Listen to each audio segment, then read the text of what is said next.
by the emergency services and volunteers.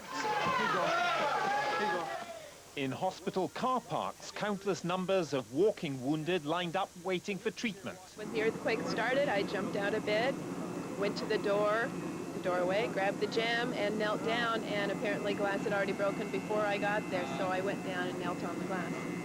At the San Fernando Reservoir, a massive pipe carrying the city's water supply fractured, sending a gusher into the air. The structure of the reservoir itself seemed undamaged. And at the White House, President Clinton declared the mobilization of federal emergency services. I ask the American people to remember the people of Los Angeles County in their thoughts and prayers today. It's going to be a very difficult few weeks for them as they try to come through the immediate dangers, and there are still some immediate dangers there, and then the aftermath. First casualty reports remain sketchy because it's believed people are still trapped in collapsed homes and on the freeways. But if the earthquake had occurred 3 hours later at the peak of the Southern California rush hour, the casualties would have been far greater. Gavin Esler, BBC News, Washington. Over the years, Southern California has been more closely monitored by seismologists than almost any other area in the world. But they're still unable to predict when an earthquake like today's is going to happen. In Los Angeles' sprawling metropolis, millions live with the knowledge that they're perched on the edge of the world's most famous earthquake fault, the San Andreas. They're used to the occasional tremble. Today's earthquake was much bigger. But despite extensive monitoring, no one predicted it. There have been some small shocks in the area a few days ago, but magnitude 4. But all over California there are earthquakes of this size, and nobody took them as being foreshocks. On one side of the San Andreas fault, the Earth's crust is moving north. On the opposite side, the crust is moving south. An earthquake happens when the land masses slip and stresses built up over years are suddenly released. There are other smaller faults around the Los Angeles area, and it's thought one of these may have slipped today. Earthquakes cause buildings to sway. To protect them from horizontal forces like this, Los Angeles buildings are specially strengthened. Some have foundations designed to be shock absorbers. The earthquake in India last autumn, though smaller than today's earthquake, killed more than 20,000 people. Their buildings were weak and not built to withstand the shaking they got. In the California boom years of the 50s, thousands of bridges and raised freeways were built with little protection from earthquakes. But in the last 20 years, there has been a continuing program of strengthening. In California, everyone dreads the big one, a slip on the San Andreas fault which could threaten major devastation. Today's earthquake may have acted as a safety valve. It would have released very significant amounts of energy from whichever fault has moved, and hence I think it would have reduced the chances of this big one being larger than 6.6. Maybe this is the big one. It is unlikely that there will be a major earthquake in the same area on the same fault within maybe the 20, 30, 40 years coming. Scientists say that without the protection now in place in the city, today's death toll could have been very much higher. James Wilkinson, BBC News. Well, I'm joined now from Los Angeles by M.G. Perez. Freeway, a major freeway through Los Angeles. Behind me, you can see exactly what happened when the earth shook this morning at 4:31 a.m. Pacific Standard Time.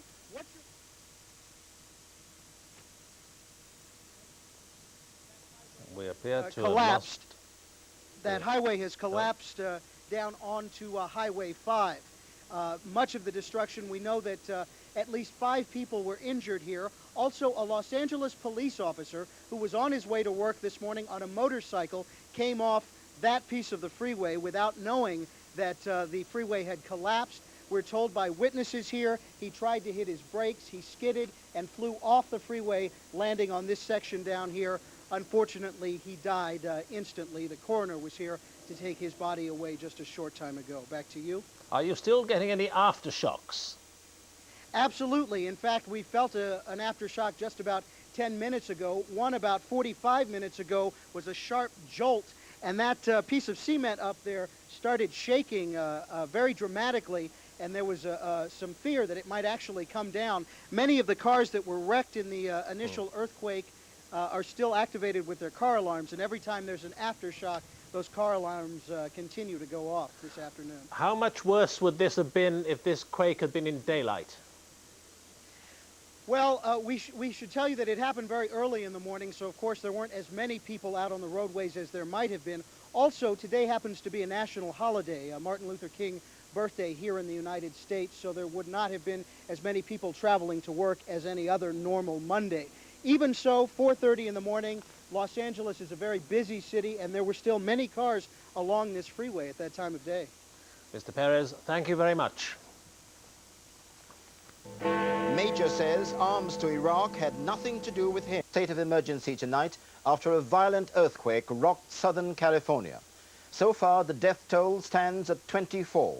Many hundreds have been injured. The earthquake, which lasted for about a minute, struck at dawn with savage force. It cut power supplies in 6 states. Buildings, many stories high, collapsed in seconds. Highways were crushed into rubble. And across vast areas of Los Angeles, fires ignited in the wake of massive gas explosions. ITN's Glenn O'Glaser reports from the United States.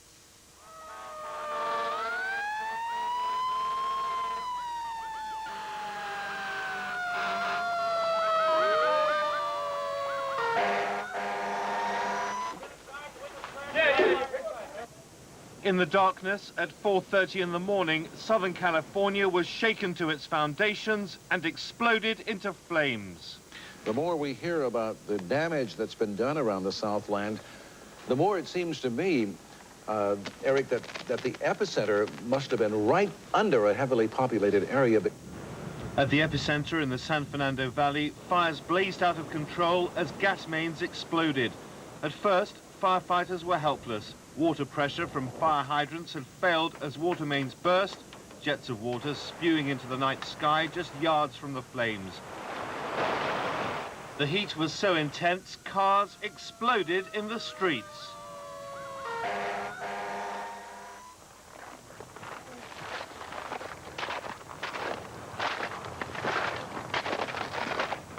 Daylight 2 hours after the quake struck. Southern California looked like some science fiction battlefield. Some homes utterly destroyed, still smoldering. Others were being engulfed by the spreading firestorms.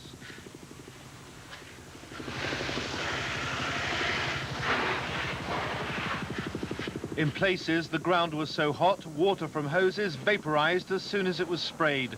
As the firefighters struggled to regain control, survivors staggered from the wreckage of houses literally blown apart.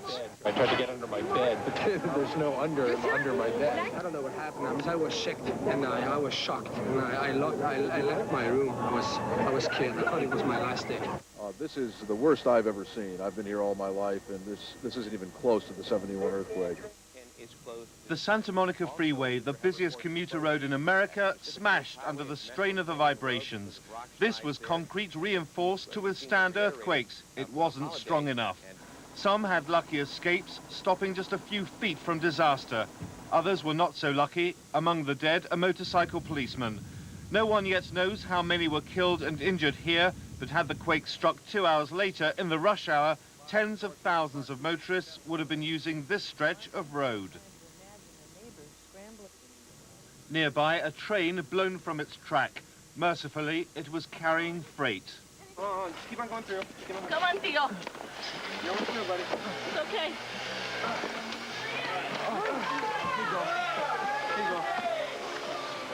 As apartment buildings collapsed, residents asleep in their beds were crushed by the falling masonry. You guys ready? Yeah. 1, 2, 3, left. No one knows how many are still trapped, and no one knows how many have died. The toll is mounting. In south-central Los Angeles, scene of the 1992 riots, entire neighborhoods have been devastated, whole blocks flattened. The quake was felt as far away as Las Vegas, 300 miles from Los Angeles. There have been at least 20 aftershocks, with more expected. The fear here now is that more gas pipes will rupture, causing further explosions and even greater destruction. And all the while, the death toll is rising. Glenn O'Glaser, News at 10 in the United States.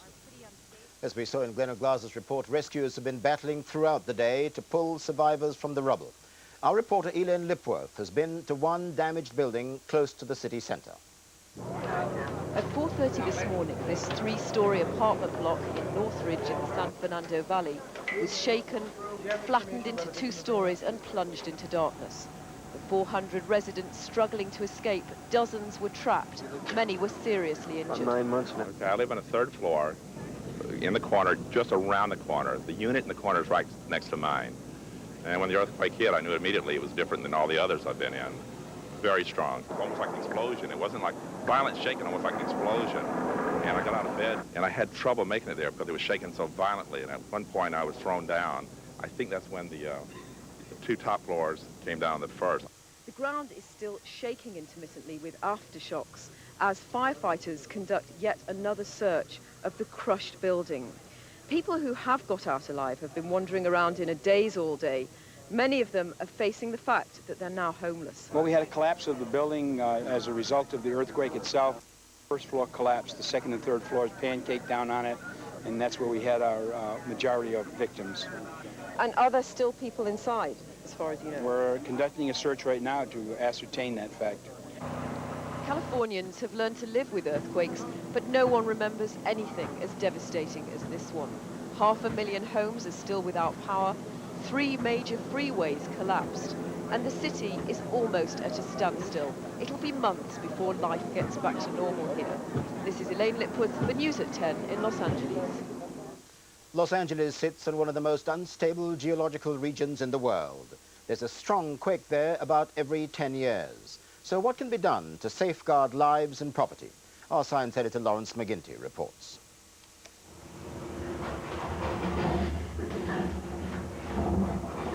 The sound of an earthquake, not for real, but the next best thing, an earthquake table that mimics the stress that earthquakes put on buildings. With sophisticated models and computer programs, engineers have become adept at designing buildings to withstand the worst that earthquakes can throw at them. None more so than engineers on America's west coast. Earthquake designers in California are amongst the most sophisticated and best in the world. And now they seem to have largely got the problem of buildings falling down sorted out. Despite these advances, over 60 people died in the San Francisco earthquake 5 years ago. Many were killed by collapsing bridges and elevated highways. After this, California started a $1.5 billion program of strengthening bridges. A task far from complete, but all the more crucial because of the infamous San Andreas fault running through California to the east of Los Angeles. It was, however, the smaller unconnected San Fernando fault that's thought to have caused today's quake, with its epicenter in the northern San Fernando Valley. Construction regulations throughout Southern California are the toughest in America, covering all buildings, even homes over 2 stories. In practice, columns and walls have to be up to 100% thicker than in Britain. Concrete must be 25% stronger, and building joints must have up to 3 times more steel reinforcement. The aim? Buildings that can withstand earthquakes 100 times stronger than today's. There are many areas of the world where earthquake knowledge and earthquake preparedness is much below the standards that California sets. California basically leads the way along with Japan in these areas. In Armenia, for example, 25,000 people were killed 6 years ago by an earthquake not much stronger than today's. Here, engineers have neither knowledge nor money to build to withstand one of man's oldest natural enemies. And correspondent Bill Agatuta is in Los Angeles now. Bill, what's the latest? What can you tell us? Trevor, the latest here in Los Angeles is that aftershocks continue to rumble throughout the region you see behind me, and as you can probably hear, sirens of fire trucks and emergency vehicles continue to be heard up and down the city streets. The chaos has not yet diminished. At least 24 people have been killed, most of them in an apartment complex in the northern part of the San Fernando Valley, that's north of downtown Los Angeles. At least 14 people have been pulled dead from the rubble of an apartment building which was 3 stories tall when the earthquake hit at 4:30 in the morning, fell down upon itself and is now 2 stories tall. That's where the major damage and death has occurred. But throughout this city, homes have been damaged. Fires have broken out as a result of broken gas lines. Some streets are flooded because water mains have broken. And people are being pulled from the wreckage of their homes, most of them alive, though in some cases it's a real miracle. Here in California, in the hills back here, we tend to build homes in precarious places, perched high up in the canyons, and some of them came slipping down when this earthquake hit. As I said, The aftershocks continue, though none has been as big as the original quake, and with each hour that passes, the chance of another major tremor here in Los Angeles diminishes. Now back to you in London, Trevor. Bill Lagertuta in Los Angeles, thank you very much indeed.